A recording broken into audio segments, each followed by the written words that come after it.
Noël 2012, la communauté chrétienne de notre pays dans son ensemble a prié pour la paix. La messe de minuit a mobilisé du monde à l'école Sainte-Thérèse et à l'église protestante de Bamako-Koura. La Semaine nationale des enfants, la 6e édition a été lancée.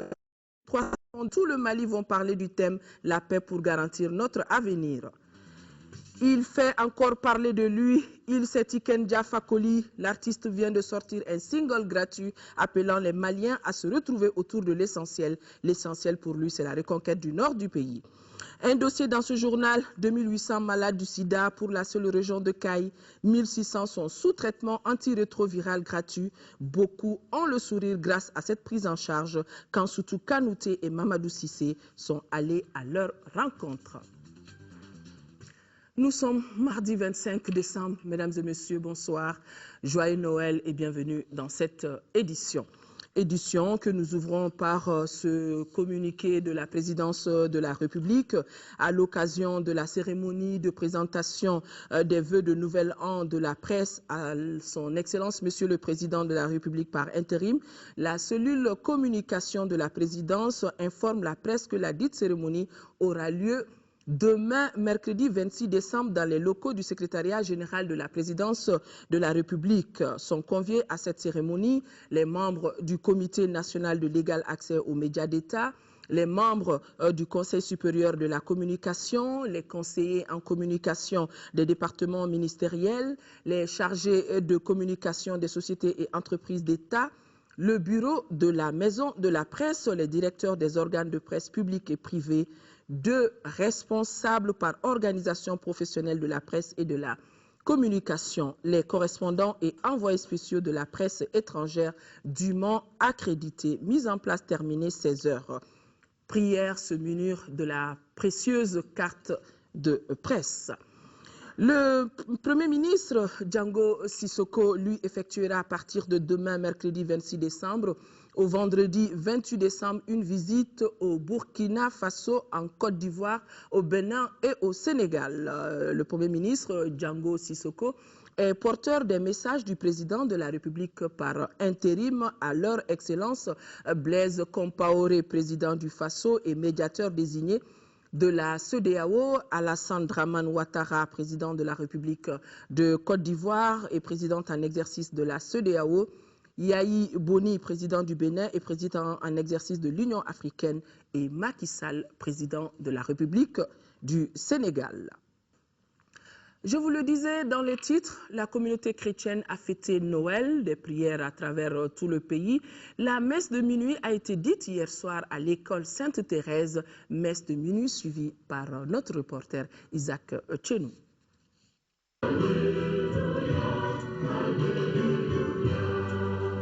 La naissance de Jésus est une promesse de salut pour le peuple de Dieu. Aujourd'hui, nous est né un sauveur. C'est avec un rêve de paix que les fidèles catholiques ont célébré la nativité. C'est là à travers prières et louanges. Cette année, le thème retenu est Jésus, source de paix et de quiétude. Un thème apprécié par le ministre des Affaires religieuses et du culte. Je suis très comblé par le message de paix qui ressort dans les prières de ce soir. La paix à laquelle tous les Maliens aspirent. La paix qui est le rêve de tout le monde. C'est maintenant que les Maliens savent la valeur de la paix. Et prions Dieu pour que la paix puisse revenir au Mali. Pour acclamer la naissance de Jésus, l'archevêque de Bamako, Monseigneur Jean Zerbo, dans son homélie, a exhorté les fidèles chrétiens à prier pour toutes les difficultés que connaît notre pays. Il souhaite que le prince de la paix nous libère de notre fardeau. Tous les malheurs qui arrivent dans le monde, dont nous sommes victimes et parfois auteurs, proviennent justement parce que nous sommes en porte-à-faux par rapport à ce commandement. Et si Jésus vient, il s'est fait homme pour vivre au milieu de nous, c'est pour nous apprendre à nous conformer à cela, pour nous apprendre à vivre cela. Les signes que cela se réalise déjà dans notre vie, les signes que cela se réalise déjà dans notre monde, nous devons le chercher à travers certains événements que nous avons vécus cette année. Le premier événement, justement, qui nous manifeste l'amour de Dieu et qui doit nous amener nous-mêmes à changer. La saison des pluies cette année, il n'y a pas eu de pareil.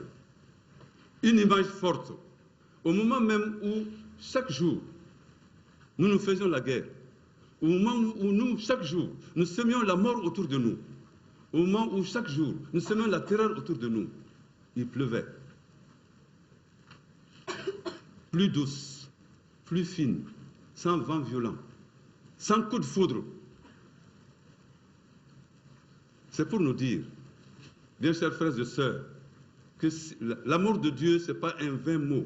Il nous donne des signes, mais nous-mêmes, malheureusement, aveugles que nous sommes, cœurs endurcis que nous sommes, nous ne les percevons pas. Comme pour dire que c'est dans les moments difficiles que la foi doit se renforcer, Monseigneur a rappelé les conditions dans lesquelles Jésus est né de la Vierge Marie. Oui, Jésus est né. Un peu comme les enfants aujourd'hui qui sont nés dans les différents camps de réfugiés. Jésus est né en situation de déplacement. Joseph et Marie. Le pays était occupé. Et on exigeait aussi que chacun aille se faire inscrire là où l'autorité voulait. Jésus est né dans un tel contexte. Oui, pour nous libérer, le pape Benoît XVI nous a demandé de faire de cette année l'année de la foi. L'année de la foi, justement, tourne autour de ce Jésus. C'est Jésus qui révèle l'homme à lui-même. C'est Jésus qui nous révèle qui nous sommes. C'est Jésus qui nous révèle qui est Dieu. C'est Jésus qui nous révèle qui nous devons être les uns pour les autres. Les déplacés du Nord ont été au cœur de cette messe. Nul n'a besoin de dire que ceux-ci sont privés aujourd'hui de leur lieu de culte. Précisons que tous les chants et interventions ont parlé de la naissance du Messie et de la paix. Autre endroit de prière, l'église protestante évangélique de Bamako-Koura, la paix était à l'honneur. Les cantiques, la prestation des enfants, tous les messages ont parlé de paix, des prières pour que Dieu fasse que notre pays retrouve son intégrité territoriale. Rachel Tessougué. Jésus-Christ, enfant de la paix, espoir de notre pays. C'est le slogan de Noël 2012.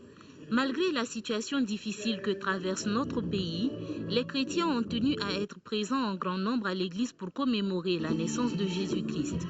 À l'église évangélique protestante de Bamako-Koura, le pasteur Daniel Tangara, dans son message, demande au peuple malien de se tourner vers Dieu. Selon lui, Dieu est la solution à tous nos problèmes. Notre pays ne se porte pas bien. Il est donc urgent que notre pays se tourne vers l'enfant de la paix, son seul espoir. Parce que Dieu est le facteur essentiel dans toutes les situations. Il connaît la situation de notre pays, quelle qu'elle soit. Nous pouvons surmonter tous les dangers avec Dieu. Occasion pour le professeur Daniel Koulibaly d'adresser une prière à Dieu pour que le Mali retrouve son intégrité territoriale. Nous intercédons pour le peuple malien. Nous prions pour l'État et le gouvernement. Prions pour que vivent en paix toutes les composantes ethniques, religieuses, politiques et sociales de notre pays. Veuille permettre que le Mali soit un État de droit où toutes les libertés fondamentales humaines sont assurées. Un autre message fort de ce réveillon de Noël, c'est que les dirigeants de ce pays doivent se donner la main pour que le Mali retrouve la paix.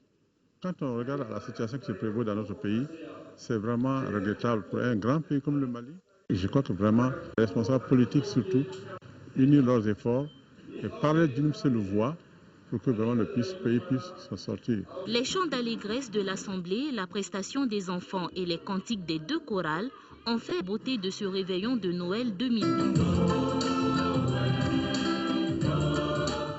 Célébration de Noël toujours, vu le contexte particulier dans lequel se trouve notre pays. L'événement, je le rappelle, a été célébré sous le signe de la paix et de la cohésion sociale. Fademba Keita, un de nos reporters, a fait le tour d'autres paroisses, d'autres églises de la ville, suivant son reportage.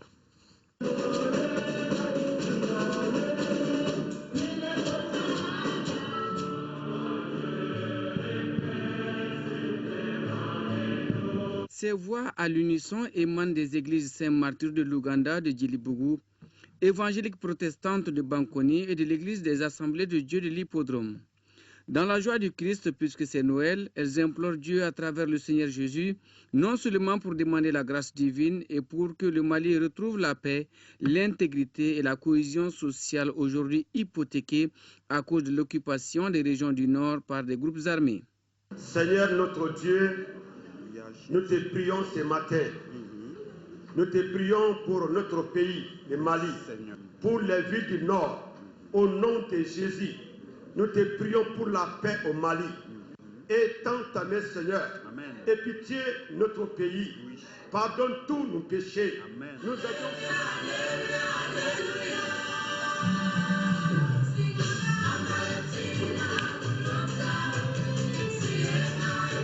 Nous demandons auprès du Seigneur de venir en aide au peuple malien, de venir en aide à nous Maliens.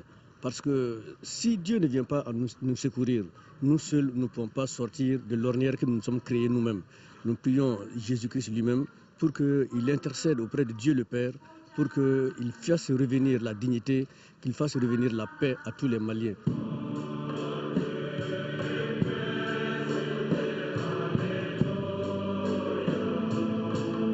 Éternel Dieu Tout-Puissant, en ce moment, nous voulons te recommander nos autorités.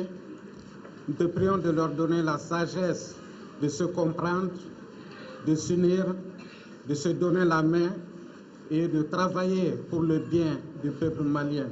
Rappelons que la date du 25 décembre a été fixée au VIe siècle par le moine Denis le Petit comme jour de Noël. Les principales sources sont les récits de l'enfance de Jésus-Christ que l'on retrouve au début des évangiles de Saint Matthieu et Saint Luc. Que Dieu le Tout-Puissant, en ce jour de Noël, exauce les messages de paix souhaités par toutes les communautés chrétiennes du Mali. Joyeux Noël.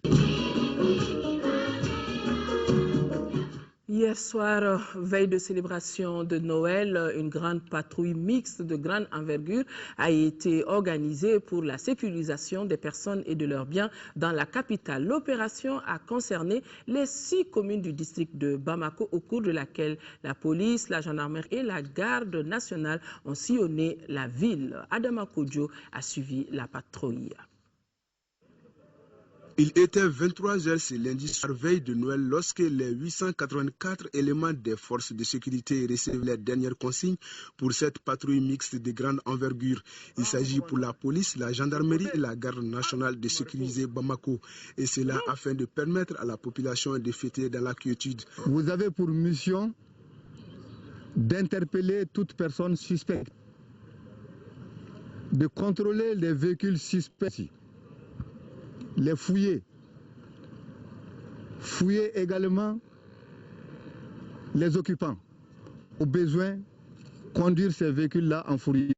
Vous devez aussi faire observer l'interdiction de l'utilisation des pétards et de tout feu d'artifice. Répartis entre les 6 communes du district de Bamako, les chefs des 4 secteurs ont rejoint leurs services afin de s'organiser minutieusement pour sillonner les grandes artères de la ville et mieux contrôler les points les plus stratégiques. Les équipes restreintes sont mises en place. Pour un départ, sillonner l'ACI, la Fiabougou, après notre secteur 8e arrondissement, derrière le centre Balafaseki.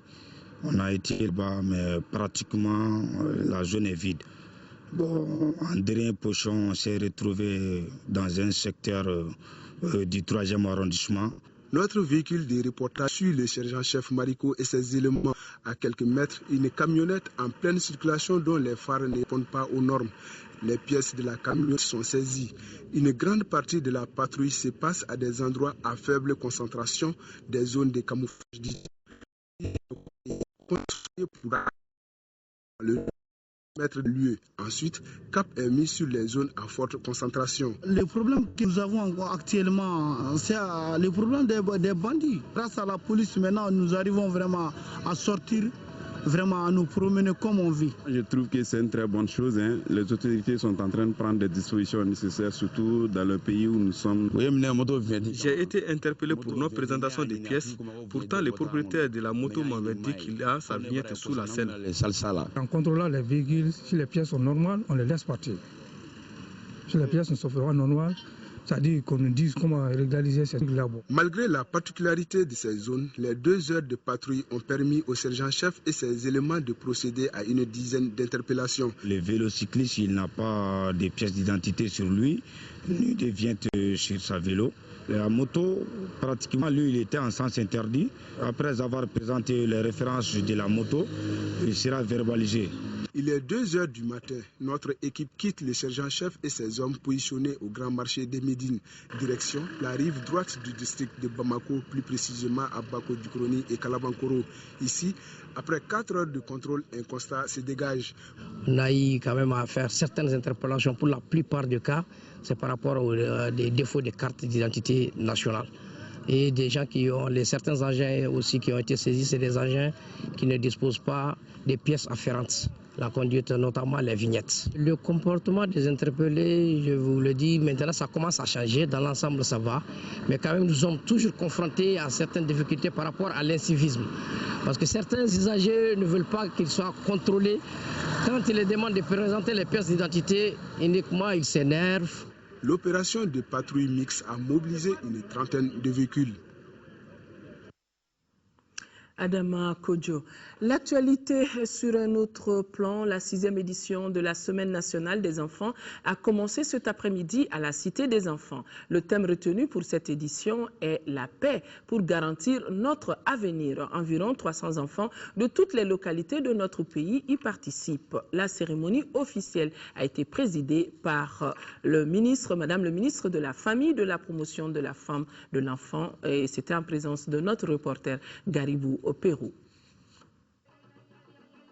Offrir aux enfants un espace de loisirs, un lieu d'éducation, d'apprentissage, afin de combattre les fléaux qui minent notre société, en l'occurrence les conflits armés, l'enrôlement des enfants soldats, la traite et le travail des enfants, l'excision et l'exploitation sexuelle.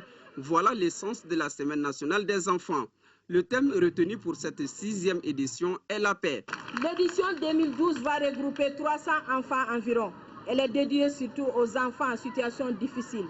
Je vais nommer les déplacés du Nord Mali, les enfants handicapés, les enfants des centres d'écoute communautaires, les enfants du centre de Bolé mineur.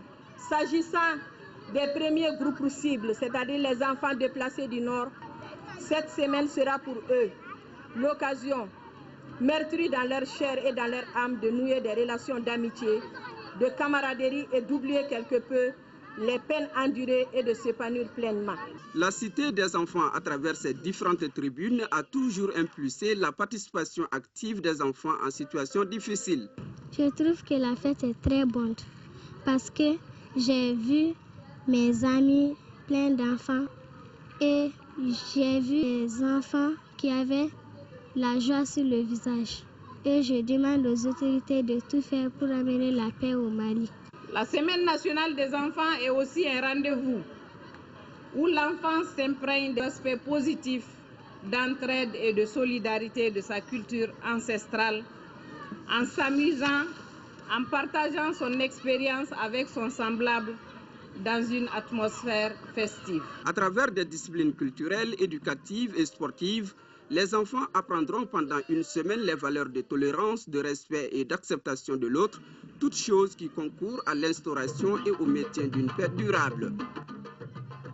Suite de la série de reportages sur les structures de santé communautaire à travers notre pays, nos envoyés spéciaux étaient hier dans les cercles de Tomignan et de Sang où ils se sont intéressés à l'implication des communautés dans la pérennisation des soins essentiels au niveau communautaire. Idrissa Traoré et Tessera Emmanuel Dambélé. À Kononina, dans le cercle de Tomignan, comme à Kongena, dans le cercle de Sang, l'arrivée des agents de santé communautaire a été plus que salutaire. Distance rétrécie entre les enfants malades et ceux qui s'en occupent, des enfants qui se portent mieux et des dépenses réduites. La nouvelle approche boucle sa première année en ce mois de décembre et les populations s'engagent déjà dans la voie de sa pérennisation. En ce qui concerne la contribution de la mairie, nous en avons parlé lors de la dernière session. On avait dit que quand l'UNICEF se retirera, la SACO et la mairie prendront la relève. Donc moi, j'ai posé le problème au niveau du conseil communal. En tout cas, on s'est mis d'accord de l'inscrire le PDSEC de Détol pour que ça soulage les populations. Donc, là. Donc, on va prendre ça en compte pour que vraiment la fiaille. Dans ses efforts de pérennisation des cercles, le village de Kononina est allé plus loin. Son agent de santé communautaire Djineba Goïta a été adopté par la communauté.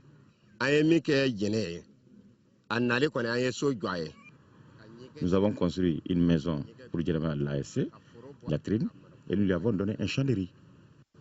En cas de pluie, entre notre village et Ouan, la route est impraticable même en charrette. Il faut contourner et passer par les villages Kantouma. L'originaire de Kemprana est reconnaissante. Elle parle déjà Boumou et reconnaît que tout n'a pas toujours été facile. Ils viennent avec leurs enfants en consultation. Quand j'arrivais, ce n'était pas facile. Mais aujourd'hui, ils viennent faire consulter leurs enfants. Les matrons du village m'invitent aux accouchements, je les aide et après, je fais la première prise en charge du nouveau-né.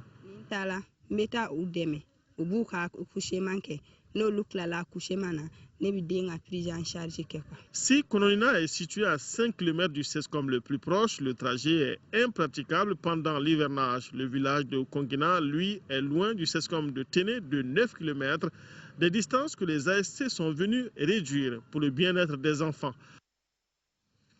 Action de solidarité, l'association SOS Albinos vole au secours de 200 albinos en leur remettant des lunettes solaires et corrigées. La valeur du don est estimée à environ 1 million de nos francs. Madame Koïta Kadiatouba, ophtalmologue, a accompagné l'opération. Des consultations gratuites sont à son actif.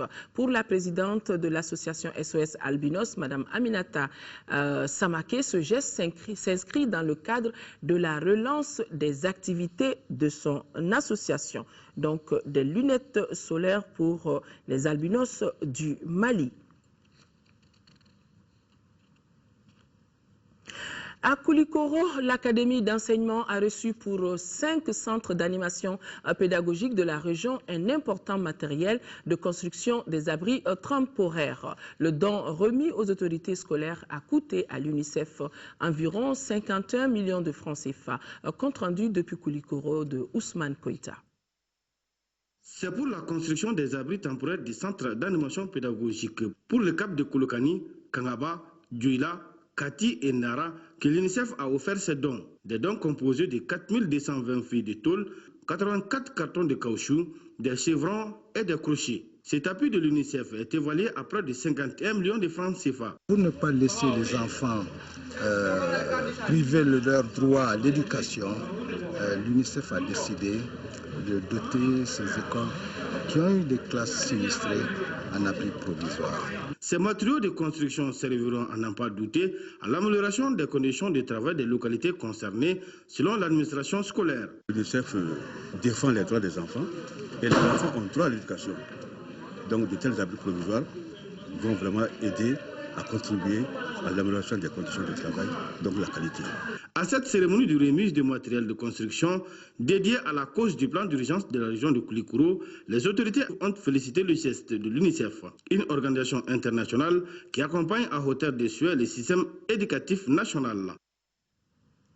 La 18e session du conseil d'administration de l'Office de développement rural de Séléngué s'est tenue. À Séléngué même, les administrateurs ont planché sur le bilan des activités au titre de l'année 2012, les projets de programme et le budget pour la campagne 2013-2014. Envoyé spécial à Séléngué, Agali Aguissa.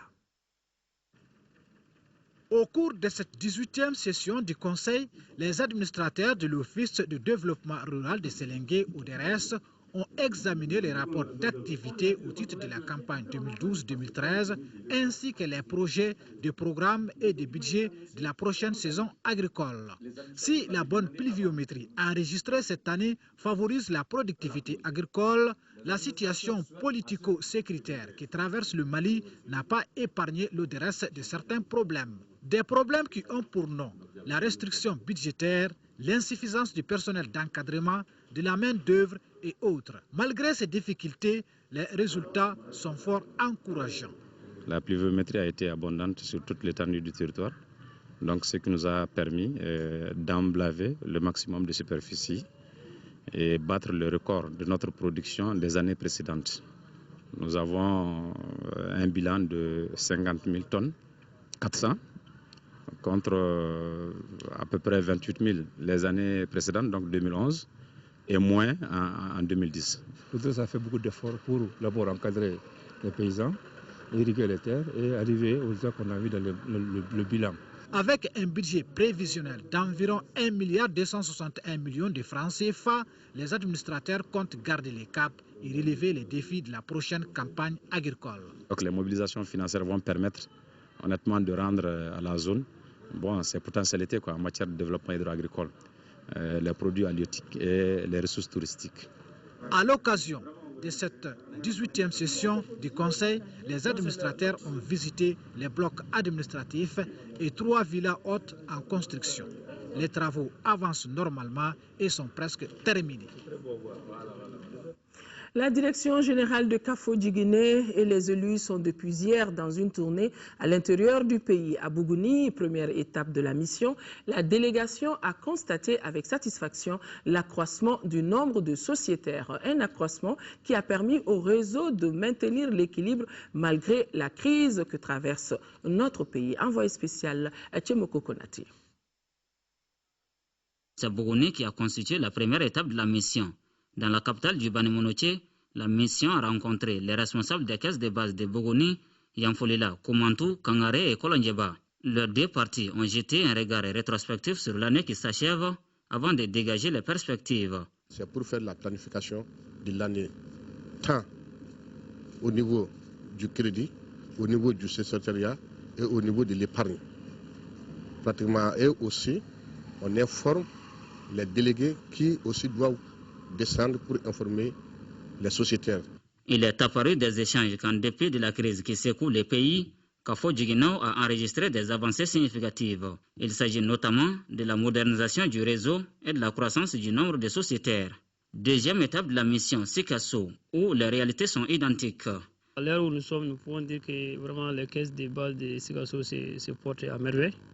Et l'une des choses également qu'on recherchait, c'était de pouvoir informatiser ces caisses de base afin qu'on puisse offrir des services vraiment de qualité.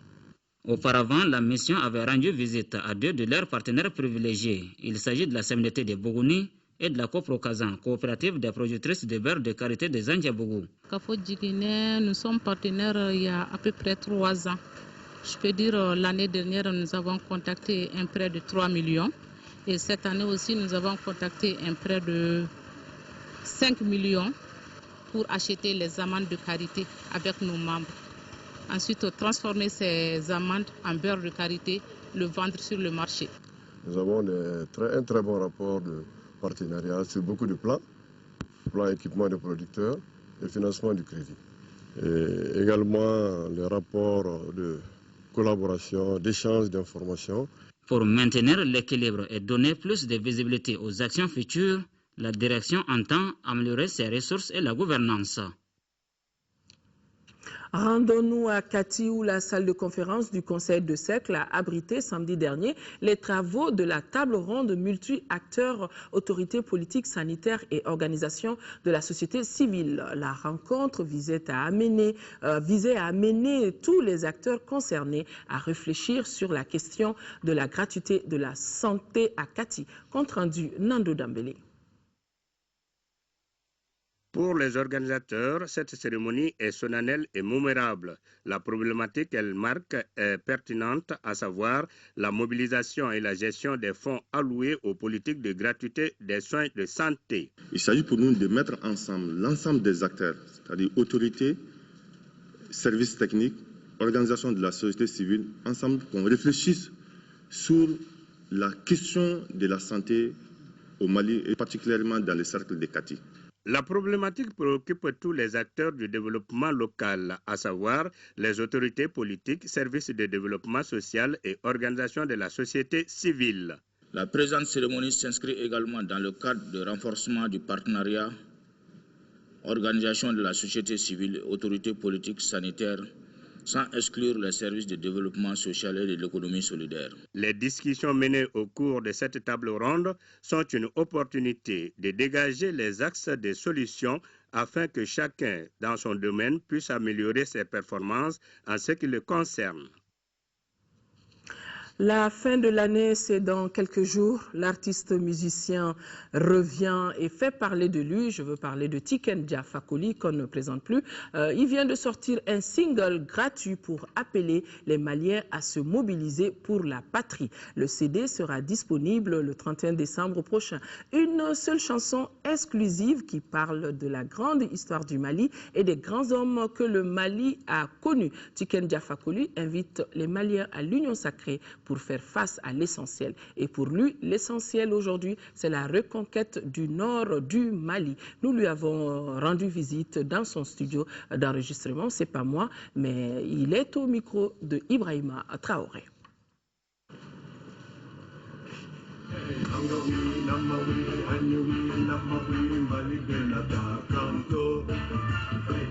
C'est un single que je sors pour apporter mon soutien au Mali, au peuple malien, dans ce moment difficile de son histoire. Ça fait maintenant 10 ans. Ça fait 10 ans que je suis au Mali. Les moments difficiles que le Mali traverse aujourd'hui ne peuvent pas me laisser indifférent.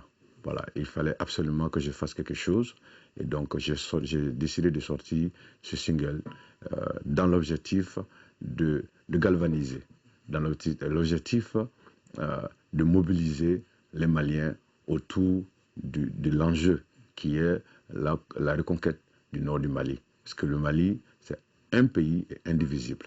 Dans ce single, je parle de ce grand pays qui est le Mali. C'est un single qui est adressé à tous ceux qui se sentent maliens, tous ceux qui sont patriotes maliens, tous ceux qui ont envie aujourd'hui que ce pays-là retrouve son intégrité territoriale, que ce pays-là retrouve sa stabilité d'alors, que ce pays-là, tous ceux qui ont envie que ce pays-là retrouve le chemin de la démocratie, tous ceux qui ont envie de revoir le Mali continuer à écrire son histoire, et je dirais même sa grande histoire, puisque le Mali a une grande histoire.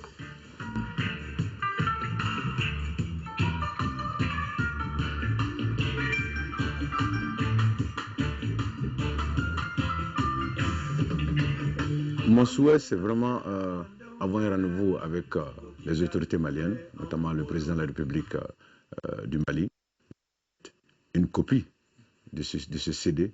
D'ailleurs, c'est historique parce que ça sera une seule copie. C'est une seule copie qui va être remise au président de la République du Mali.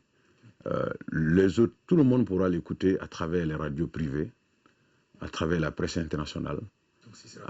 Non, ça ne sera pas vendu du tout. Lorsque le Mali a connu cette crise, j'ai décidé de rester pour partager ces moments difficiles avec les Maliens.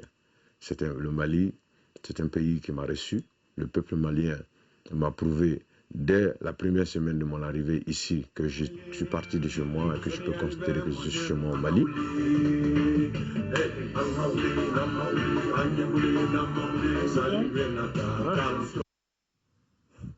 L'artiste, l'auteur de Mon pays va mal, Tiken Jah Fakoly, est plus que jamais inspiré. Nous ouvrons à présent le dossier de ce journal. La région de Caille compte plus de 2800 personnes vivant avec le VIH-Sida. Plus de 1600 de ces malades sont sous traitement antirétroviral gratuit. Traitement qu'ils suivent sur les sites de prise en charge installés par les autorités, des ONG et leurs partenaires. Une équipe de reportage de leur thème Caille a sillonné 3 sites de prise en charge pour voir comment se fait cette prise en charge dans ces différents centres. De nombreux malades du sida ont le sourire grâce aujourd'hui à cette prise en charge. Kansoutou Kanouté et Mamadou Sissé sont allés voir. Avec un taux de prévalence de 0,7% dans la population générale, la région de Caille compte à ce jour 2803 patients infectés par le VIH notifiés dans nos structures sanitaires de 2003 à nos jours, parmi lesquels 1693 ont été initiés aux antirétroviraux. Dans la commune urbaine de Caille, il y a quelques centres de prise en charge des personnes vivant avec le VIH. Nous nous sommes rendus à l'hôpital Foussendao qui abrite un site de prise en charge. Selon Dr Amidou Ababa Touré, ce sont plus de 1000 malades qui sont soignés gratuitement. On peut soupçonner un malade de façon clinique et on demande le dépistage, ou bien le malade peut venir avec des fiches de référence avec le papier où il y a déjà les résultats. Mais avant même de commencer la prise en charge, on fait d'abord le counseling au niveau du malade. Et une fois que c'est fait, que c'est confirmé, en ce moment-là, c'est le début de la prise en charge. Après l'hôpital régional Foussendao, nous sommes allés à l'USAC, unité de soins, d'accompagnement et de conseil. Là aussi, ce sont plus de 200 patients qui sont pris en charge par leur association.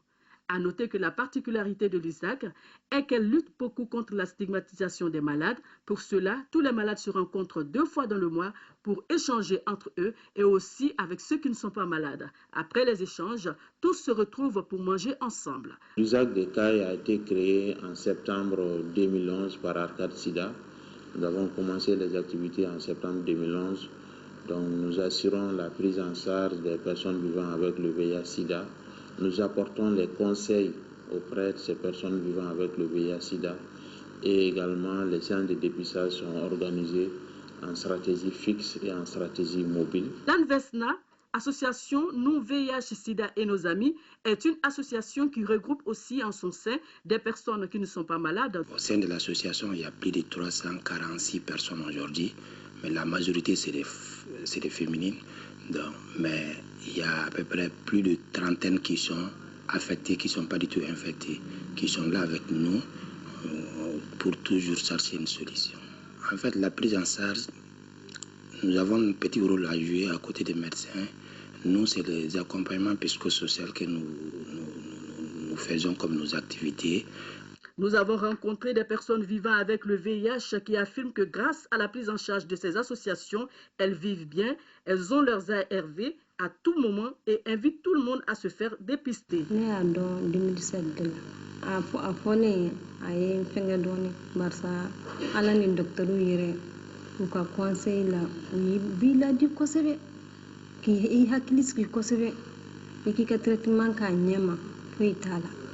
Ni donna frena ibe lafiya sɔrɔ kosɛbɛ I ni mɔgɔ tɔw bɛɛ bɛ kɛ kelen ye a t'i bali fosi la ne denw bɛ ne bolo wa ne furulen de don a ye jolita kɛ fosi t'a la an b'an ka hadamadenya la fɔlɔ in na n tun bɛ bana san o san après n bɛ bana ka da mɛ sisan bon depuis n ka fura tali kun daminɛ ça va welekan bɛ ne bolo k'a f'u ye bɛɛ ka wuli ka taga a bana bɛ min na o bana tɛ min na o bana tɛ minnu na an b'olu ta fɔ fɔlɔ olu ka taga jeli ta k'a lajɛ u k'u ta yɔrɔ n'u bila yɔrɔ dɔn bana bɛ minnu fana na n'a fɔra a b'i la de il faut être sûr donc wuli ka taa furakɛ a furakɛ wagati la yan'a ka se yɔrɔ dɔn. Malgré ces bons résultats, il faut signaler aussi des difficultés, entre autres, rupture de stock de médicaments, manque d'infrastructures. Les locaux ne sont pas adaptés. Vous-même, vous voyez ici, c'est restreint. Ça, c'est mon bureau. On fait la consultation et tout, c'est restreint. La devanture de l'ISAC, donc c'est carrément pris occupé par les mototaxis.